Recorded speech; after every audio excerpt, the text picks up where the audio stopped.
અંતઃપટલમય તંત્રની અંગિકા લાઇસોસોમ અને રસધાની વિશે વાત કરી હતી। લાઇસોસોમ એને આત્મઘાતી અંગિકા તરીકે પણ ઓળખવામાં આવે છે। તો લાઇસોસોમ એ ગોલ્ગી કાયમાંથી કુટિકા સ્વરૂપે મુક્ત થતી અંગિકા છે। લાઇસોસોમમાં બધા જ મહાઅણુઓને પચાવી શકે તેવા ઉત્સેચક આવેલા હોય છે, એટલે કે હાઇડ્રોલેઝ પ્રકારના ઉત્સેચકો આવેલા હોય છે, જેમાં કાર્બોદિતના પાચન માટે કાર્બોહાઈડ્રેટ્સ, હાઇડ્રોલેઝ, પ્રોટીનના પાચન માટે પ્રોટીએઝ, લિપિડના પાચન માટે લાઇપેઝ અને ન્યુક્લિક એસિડના પાચન માટે ન્યુક્લિએઝ નામના ઉત્સેચકો આવેલા હોય છે। અને લાઇસોસોમ એ ઘન ભક્ષણ અને પ્રવાહી ભક્ષણ સાથે સંકળાયેલી અંગિકા છે, એટલે કે કોષમાં દાખલ થતા ઘન પદાર્થો અને પ્રવાહી પદાર્થોના ભક્ષણ સાથે સંકળાયેલી અંગિકા છે। આ લાઇસોસોમ છે એ જીર્ણ કોષોના વિઘટન સાથે પણ સંકળાયેલી છે, માટે એને આત્મઘાતી કોથળી તરીકે પણ ઓળખવામાં આવે છે। આગળ આપણે વાત કરીએ તો રસધાનીની। વનસ્પતિ કોષોમાં રસધાની મોટી હોય છે અને લગભગ વનસ્પતિ કોષોનો 90% જેટલો ભાગ રસધાની રોકે છે।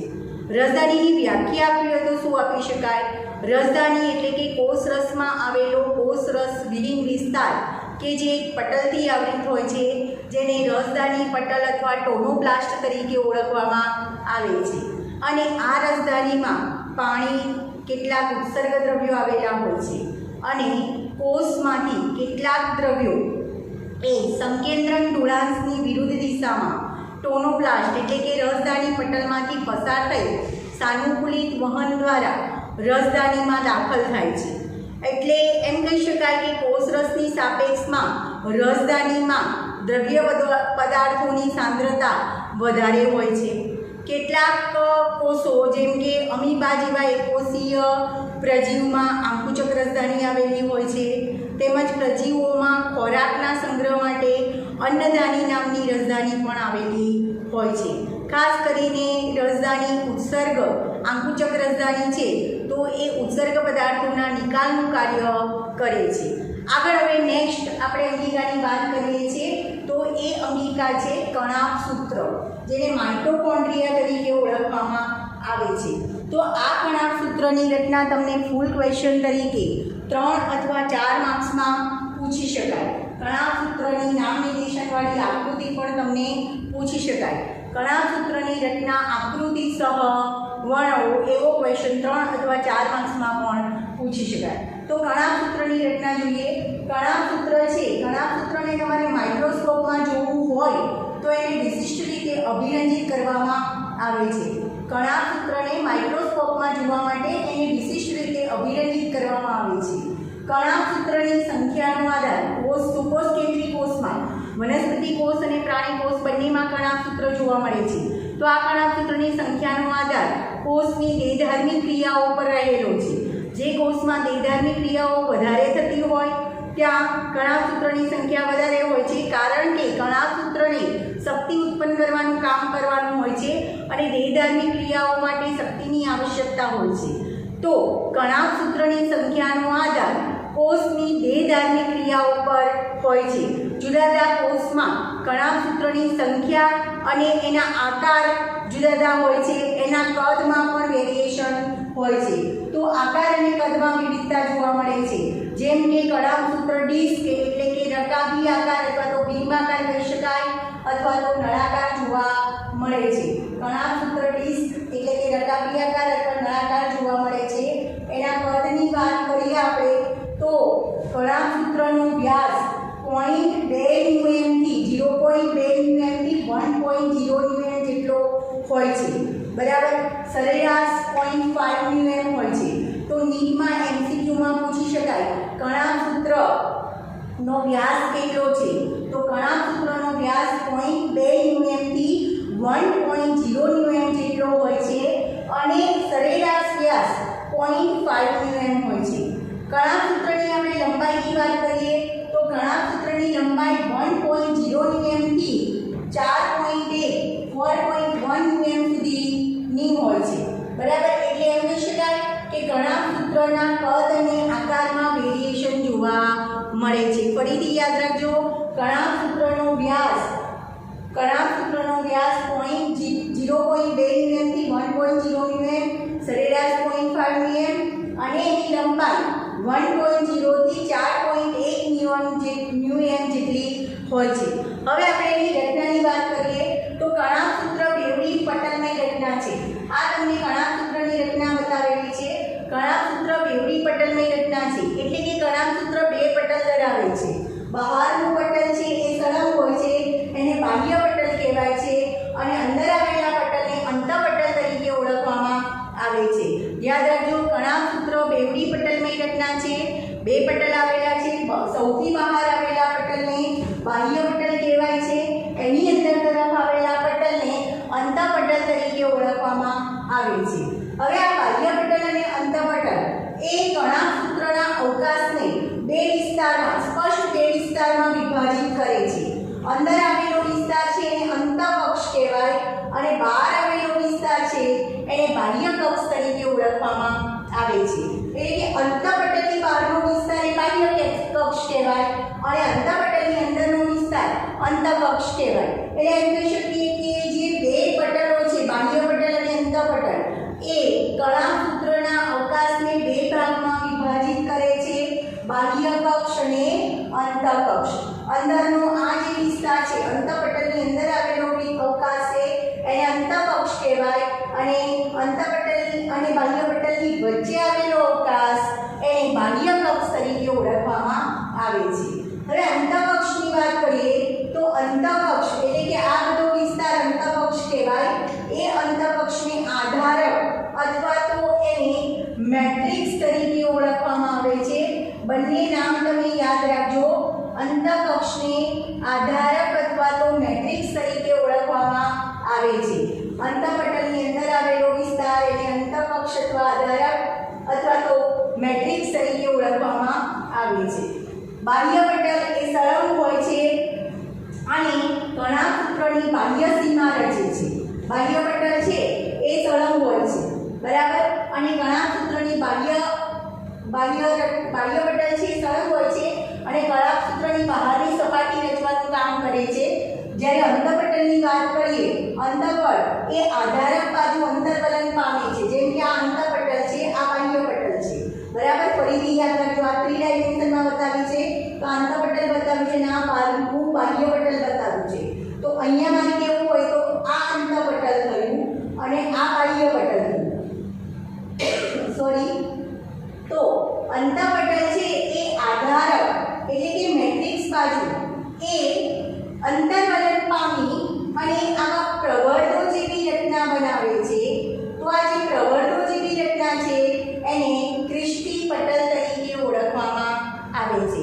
ફરીથી યાદ રાખજો, અંતઃપટલ, કણાભસૂત્રનું જે અંતઃપટલ છે એ અંદરની તરફ અંતર્વલન પામી અને પ્રવર્તો જેવી રચના બનાવે છે, જેને ક્રિસ્ટી તરીકે ઓળખવામાં આવે છે, ક્રિસ્ટી પટલ તરીકે ઓળખવામાં આવે છે. તો અહીંયા તમને આ જે બધા જ પ્રવર્તો બતાવ્યા છે એ પ્રવર્તોને ક્રિસ્ટી પટલ તરીકે ઓળખવામાં આવે છે. બીજું, તમારી એનસીઈઆરટી બુકમાં હજુ થોડુંક ડિટેલમાં આપ્યું નથી કે આ પ્રવર્તોની ઉપર જેમ દિવાસળીની સળી હોય એ પ્રકારની રચના આવેલી હોય છે. દિવાસળીની સળીમાં કેમ આગળ ગોળાકાર માથું હોય અને પાછળ દંડ જેવી રચના હોય, તો ક્રિસ્ટી પટલ ઉપર આવી દિવાસળીની સળી જેવી રચના આવેલી હોય છે, જેને F1 કોણ તરીકે ઓળખવામાં આવે છે. હવે આગળ આપણે વાત કરીએ તો અંતઃપટલ આધારક બાજુ અંતર્વલનથી પ્રવર્તો બનાવે છે, જેને ક્રિસ્ટી કહેવાય છે અને ક્રિસ્ટી એ કણાભસૂત્રની સપાટીય ક્ષેત્રફળમાં વધારો કરવાનું કામ કરે છે. બંને પટલ, બાહ્ય પટલ અને અંતઃપટલ બંનેમાં પોતાની એમની ક્રિયાઓ માટેના ઉત્સેચકો આવેલા હોય છે. આગળ વાત કરીએ તો કણાભસૂત્ર છે એમાં જારક શ્વસન થાય છે અને જારક શ્વસન માટેનું સ્થાન છે, એટલે કે જારક શ્વસનની ક્રિયા થાય છે અને જારક શ્વસન દ્વારા એટીપી ઉત્પન્ન થાય છે. એટીપી એટલે કે શક્તિ ઉત્પન્ન થાય છે. જારક શ્વસનની ક્રિયા દ્વારા એટીપી એટલે કે શક્તિ ઉત્પન્ન થાય છે. એટલા માટે કણાભસૂત્રને કોષનું શક્તિઘર તરીકે ઓળખવામાં આવે છે.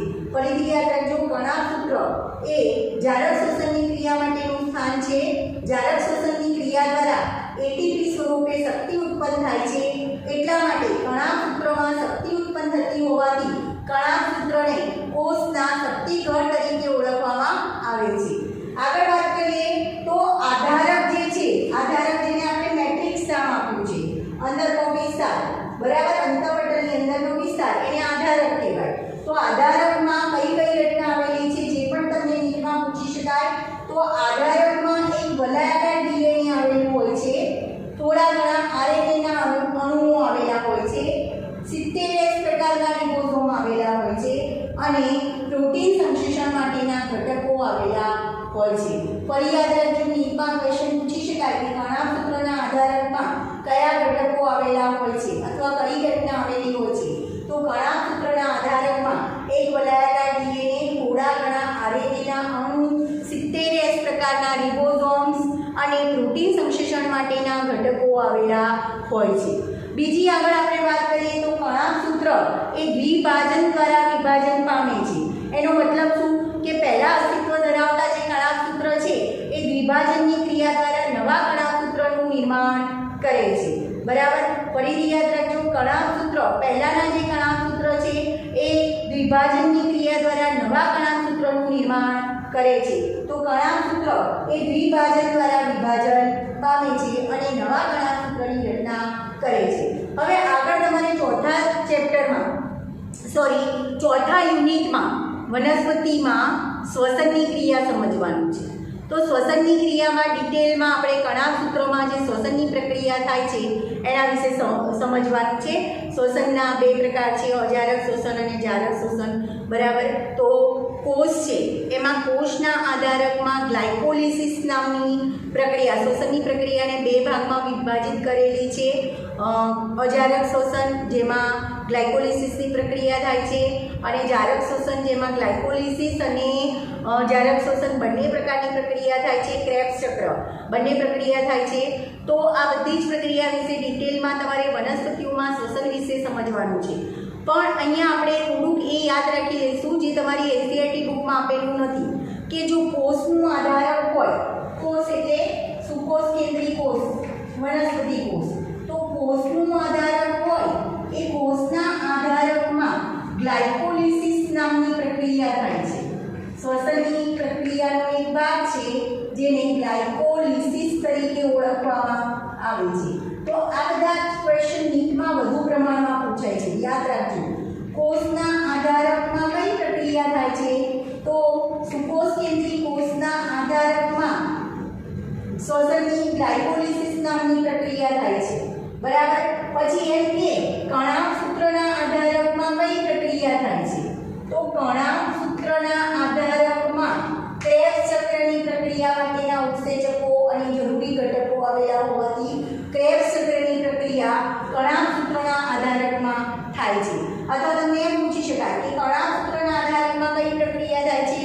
ક્રેબ્સ ચક્રની, કારણ કે ક્રેબ્સ ચક્ર માટેના જરૂરી ઘટકો કણાભસૂત્રના આધારક એટલે કે મેટ્રિક્સમાં આવેલા હોય છે અને જેના દ્વારા શક્તિ ઉત્પન્ન થાય છે એ છે ઓક્સિડેટિવ ફોસ્ફોરાયલેશનની પ્રક્રિયા. તો આ જે પૃષ્ઠના પટલ ઉપર F1 કણિકાઓ આવેલી હોય છે એ F1 કણિકાઓમાં ઓક્સિડેટિવ ફોસ્ફોરાયલેશન માટેના જરૂરી ઘટકો આવેલા હોવાથી ઓક્સિડેટિવ ફોસ્ફોરાયલેશન માટેની પ્રક્રિયા જેના દ્વારા એટીપીનું નિર્માણ થાય છે એ પ્રક્રિયા F1 કણમાં થાય છે. તો આ બધા જ ક્વેશ્ચન મોસ્ટ આઈએમપી છે જે નીટમાં પૂછાય છે.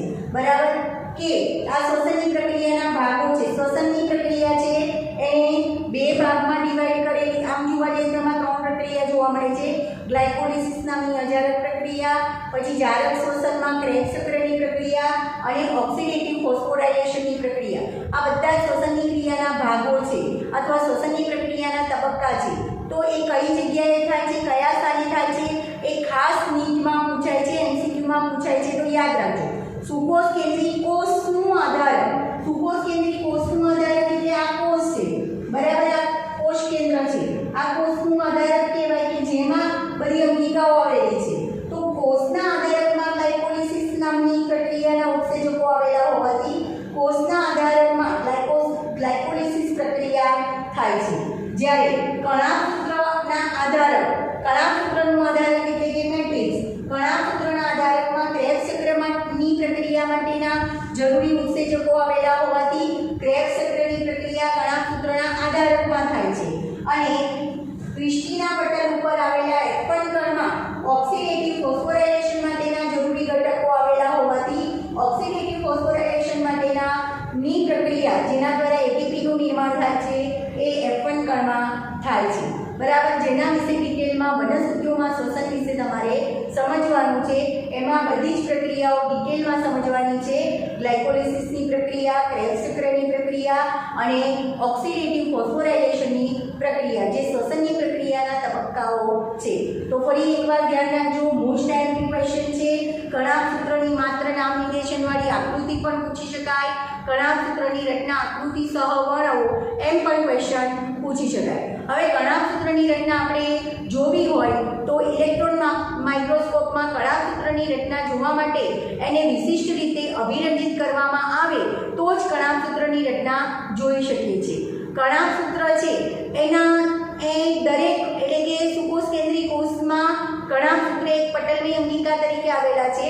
તો વનસ્પતિ કોષ હોય કે પ્રાણી કોષ હોય બધા જ સુકોષ કેન્દ્રી કોષમાં કણાભસૂત્રની સંખ્યાનો આધાર કોષની દેહધાર્મિક ક્રિયાઓ પર રહેલો છે.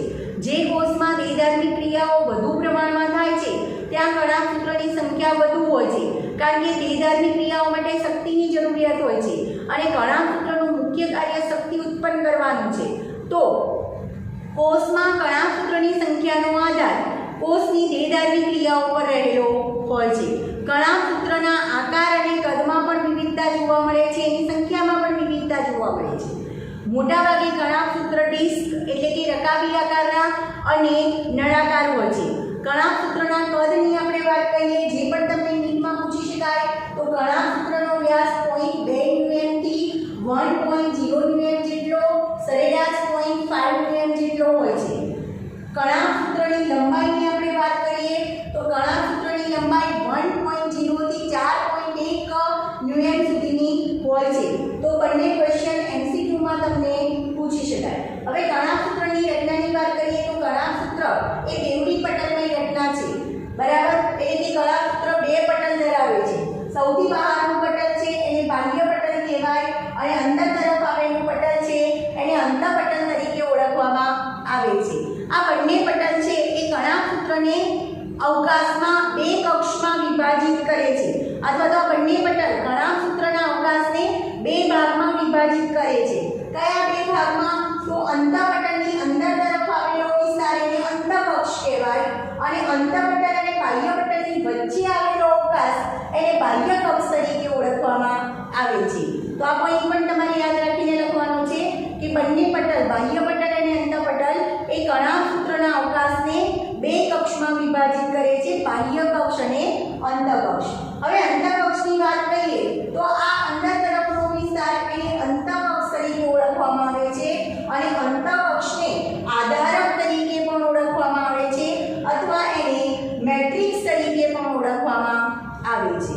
બીજી તમારે રચના યાદ રાખવાની છે કે જે અંતઃપટલ છે એ અંતઃપટલ અંદરની તરફ અંતઃકક્ષ તરફ અંતર્વલન પામી અને પ્રવર્ધો જેવી અંતઃપટલ એ અંતઃકક્ષ તરફ એટલે કે અંદરની તરફ ગળીઓ જેવી રચના બનાવે છે અથવા તો પ્રવર્ધો જેવી રચના બનાવે છે. તો એ પ્રવર્ધો જેવી રચનાને ક્રિસ્ટી પટલ તરીકે ઓળખવામાં આવે છે. ફરીથી યાદ રાખજો.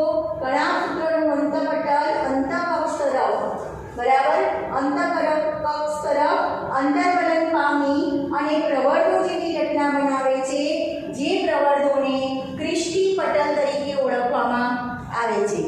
આ ક્રિસ્ટી પટલ એ કણાભસૂત્રની બાહ્ય સપાટી જે છે એની ક્ષેત્રફળમાં વધારો કરે છે. અંતઃપટલની વાત કરીએ તો આ ક્રિસ્ટીનું જે પટલ છે એની ઉપર દિવાસળીની સળી જેવી રચનાઓ આવેલી હોય છે જેને F1 કણ તરીકે ઓળખવામાં આવે છે. બરાબર. હવે બીજી રચનાની વાત કરીએ તો કણાભસૂત્રમાં જારક શ્વસનની પ્રક્રિયા થાય છે. એટલે કે કણાભસૂત્ર જારક શ્વસનની ક્રિયા માટેનું સ્થાન છે અને જારક શ્વસનની ક્રિયા દ્વારા ATP સ્વરૂપે શક્તિ ઉત્પન્ન થાય છે. માટે કણાભસૂત્રને કોષનું શક્તિગળ તરીકે ઓળખવામાં આવે છે. તો તમને 2 માર્ક્સમાં કારણમાં પૂછી શકાય કે શા માટે કણાભસૂત્રને કોષનું શક્તિગળ કહેવાય છે. તો કણાભસૂત્રમાં જારક શ્વસનની પ્રક્રિયા માટેના જરૂરી ઉત્સેચકો આવેલા હોય છે અને જારક શ્વસનની ક્રિયા દ્વારા એટીપી સ્વરૂપે શક્તિ ઉત્પન્ન થાય છે. માટે કણાભસૂત્રમાં શક્તિ ઉત્પન્ન થતી હોવાને કારણે કણાભસૂત્રને કોષનું શક્તિઘર કહેવાય છે. બીજી વાત કરીએ તો કણાભસૂત્રનું આધારક, જેને આપણે મેટ્રિક્સ નામ આપેલું છે, તો આ કણાભસૂત્રના આધારકમાં એટલે કે મેટ્રિક્સમાં કેટલાક ઘટકો આવેલા હોય છે. બરાબર, તો આ પણ નીટમાં એમસીક્યુમાં પૂછી શકાય છે કે કણાભસૂત્રના આધારકમાં કઈ ઘટના આવેલી છે. તો કણાભસૂત્રના આધારકમાં એક વલયાકાર ડીએનએ, થોડા ઘણા આરએનએના અણુ, 70 પ્રકારના રિબોસોમ્સ અને પ્રોટીન સંશ્લેષણ માટેના જરૂરી ઉત્સેચકો અથવા જરૂરી ઘટકો આવેલા હોય છે. ફરીથી યાદ રાખજો, કણાભસૂત્રના આધારક અથવા તો મેટ્રિક્સમાં એક વલયાકાર ડીએનએ, પછી થોડા ઘણા આરએનએના અણુ, 70 પ્રકારના રિબોસોમ્સ અને પ્રોટીન સંશ્લેષણ માટેના જરૂરી ઘટકો આવેલા હોય છે. કણાભસૂત્ર એ દ્વિભાજન દ્વારા વિભાજન પામી નવા કણાભસૂત્રનું નિર્માણ કરે છે. કણાભસૂત્રની બીજી વાત આપણે કરીએ તો જે કણાભસૂત્રની પ્રક્રિયા થાય છે, કણાભસૂત્રમાં શ્વસનની પ્રક્રિયા થાય છે. શ્વસનની પ્રક્રિયા આમ જોવા જઈએ તો 3 તબક્કામાં વહેંચાયેલી છે. એક અજારક શ્વસન, જેમાં ગ્લાયકોલિસિસની પ્રક્રિયા અથવા ગ્લાયકોલિસિસનો તબક્કો છે, અને બીજો આમ 2 તબક્કા, અજારક શ્વસન અને જારક શ્વસન. અજારક શ્વસનમાં ગ્લાયકોલિસિસનો તબક્કો આવે છે. જારક શ્વસનમાં ક્રેબ્સ ચક્રની પ્રક્રિયા અને ઓક્સિડેટિવ ફોસ્ફોરાયલેશનની પ્રક્રિયા આવે છે, જેના વિશે ડિટેલમાં વનસ્પતિના શ્વસનમાં સમજવાનું છે. પણ કઈ પ્રક્રિયા ક્યાં થાય છે એ ખાસ નીટમાં પૂછાય છે. તો કોષનું આધારક હોય તો કોષના આધારકમાં ગ્લાયકોલિસિસ નામની પ્રક્રિયા થાય છે.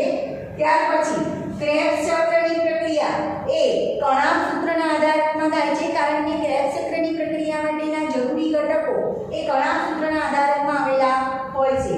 અને F1 કણિકા જે ક્રિસ્ટીના પટલ પર જોવા મળે છે, F1 કણ ઉપર F1 કણમાં ઓક્સિડેટિવ ફોસ્ફોરાયલેશન માટેના જરૂરી ઘટકો આવેલા હોય છે, જેના દ્વારા એટીપીનું નિર્માણ થાય છે. તો ઓક્સિડેટિવ ફોસ્ફોરાયલેશનની પ્રક્રિયા F1 કણમાં થાય છે. ક્રેબ્સ ચક્રની પ્રક્રિયા કણાભસૂત્રના આધારકમાં થાય છે, અને ગ્લાયકોલિસિસની પ્રક્રિયા કોષના આધારકમાં થાય છે. મોસ્ટ આઈએમપી ક્વેશ્ચન નીટમાં પૂછાય છે. ગ્લાયકોલિસિસની પ્રક્રિયા કોષના આધારકમાં, ક્રેબ્સ ચક્રની પ્રક્રિયા કણાભસૂત્રના આધારક એટલે કે મેટ્રિક્સમાં, અને ઓક્સિડેટિવ ફોસ્ફોરાયલેશનની પ્રક્રિયા F1 કણમાં થાય છે. તો કણાભસૂત્રની રચના ડિટેલમાં 3 માર્ક્સમાં કે 4 માર્ક્સમાં આકૃતિ સહ વર્ણવો, અથવા તો ફક્ત રચના વર્ણવો, અથવા તો ફક્ત નામ નિર્દેશનવાળી આકૃતિ પૂછી શકાય.